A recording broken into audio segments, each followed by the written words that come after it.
მე ვარ ბეგო პოეტი, ისევ თქვენთან მოვედი. ძვირფასო ბავშვებო, ჩვენ უკვე 6-დან ერთი კონტინენტის სახელი ვიცით. ხომ გამოიცანით ჩემი გამოცანა ლექსის პასუხი? აბა რა იყო?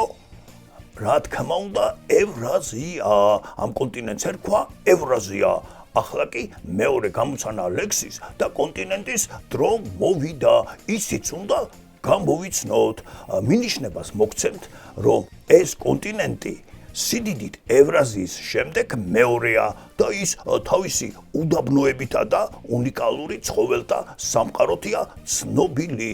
სხვათა შორის მეც, ბეჰემოტი ბეგოც ამ კონტინენტზე ცხოვრობ. ახლა კი ჩემი ლექსის დროს დადგა. მოусმინეთ მას და ამ კონტინენტის სახელი მექნება გამოტოვებული. აბა ყურადღებით. იქ იხილავთ პირამიდებს და სახარას უდაბნოს. სპილო, ლომი და ჟირაფი სეირნობენ უბრალოდ. ისე ცხელა კანის ფერი გაშავდება ადვილად. ფიქრობ, უნდა გამოიცნოთ კონტინენტი. ეს გამოტოვებული სიტყვა თქვენ უნდა გამოიცნოთ. მე კიდე წავედი მესამე კონტინენტზე, უნდა დაგიწეროთ ლექსი. აბა კარგად.